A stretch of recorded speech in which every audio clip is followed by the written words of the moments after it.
Hey, what is going on YouTube? It is your boy Tropical NHL back at it again for a brand new YouTube video. Today we're going to be taking a look at the Montreal Canadiens draft odds, and we're going to be taking a look at the particular player. And that player is Matvei Michkov, one of the most talked about prospect that is going to be eligible in this year's draft. I mean, he's probably the best prospect talent-wise other than Connor Bedard in this draft. The reason why he's been talked about so much is because of his situation, being in Russia, having a KHL contract until 2026. And because of that, he may slide down in the rankings of the NHL 2023 entry draft. And since the Montreal Canadiens are going to be around that spot, it's going to be interesting to see if they will be tempted to draft the Russian prodigy or not. So yeah, before getting into the video, I invite you guys to subscribe if you haven't already. We're trying to get to 5K subscribers before the summer. 21st of June, that's the date. And since 70% of people watching my videos aren't subscribed, you could definitely help me out by subscribing. We're trying to get there. That would be amazing. Let's try and get 100 likes on this video as well. And yeah, let's get right into the Matvei Michkov analysis.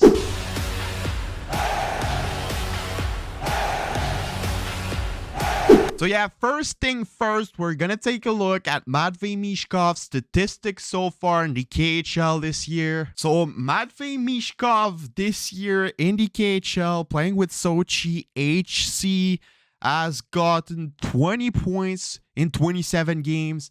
9 goals, 11 assists, 20 minutes of penalty, being a +1. Some people that don't follow the KHL that much might say it's mid, it's not that good, but when you compare it with other players at the same age, it's kind of impressive actually. Let's compare it with Alex Ovechkin, probably the best Russian player to ever play in the NHL. He played in the KHL at the same age as well, and we're going to compare both statistics at their draft here. So Ovi got drafted in 2004, so his draft year is 03-04. In 03-04, he was playing with the Dynamo of Moscow in the KHL. And in 53 games, he got 13 goals, 10 assists for 23 points. So when you realize that, it just makes Michkov's statistics a lot more impressive. I feel like Michkov, even though he's a lot smaller, has the same amount of talent and potential as an Alexander Ovechkin. And if we could compare him to an active NHL player that's a bit younger, that comes from a closer generation, I would compare him to a Kirill Kaprizov.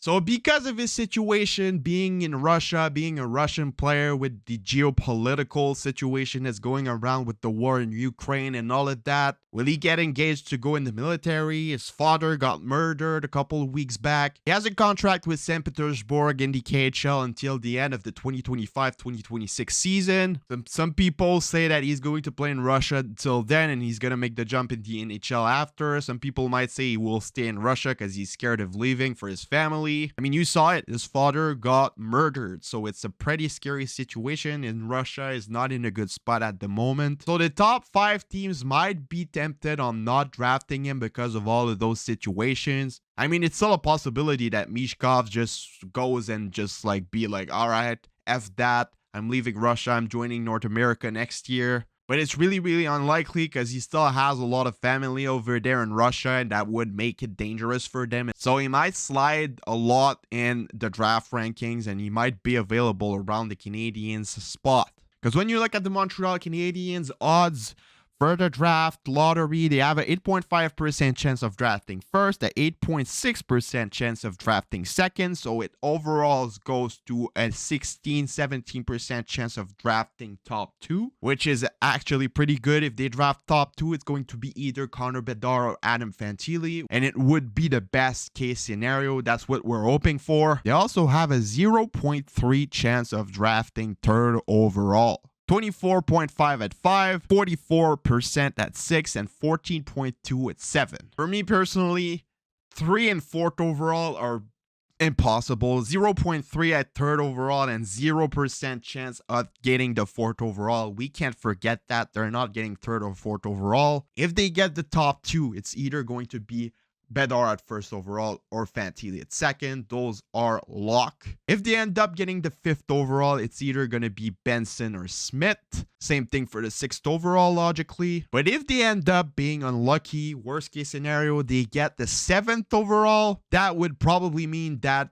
Benson, Smith, all of those guys, Fantilli, are already drafted, Carlson as well. And if Michkov is still available at the 7th overall, which could be a possibility because of what we talked about earlier, could the Canadiens be tempted on drafting him? I mean, you're not going to get any better players than Matvei Michkov at 7th overall if he's available, even at 6th overall. Matvei Michkov is the best player other than Connor Bedard available in this year's draft. He is a better player than Adam Fantilli. And if you're ready to be patient for him to make the jump into the NHL maybe in 3-4 years, then you're going to have an excellent player. 100+ point player, franchise caliber player in the same league as Connor Bedard, Alex Ovechkin, and all of those guys. He is another Kirill Kaprizov, and the Minnesota Wild waited for a long time for Kaprizov to make the jump. And when he made the jump, he completely transformed that franchise into a way better team. They're now in the playoffs. Kaprizov is at a 100-point pace since he joined the NHL. And at 7th or 6th overall, if Matvei Michkov is available, if I'm the Montreal Canadiens, I'm definitely taking him. Just imagine the Canadiens continue to rebuild.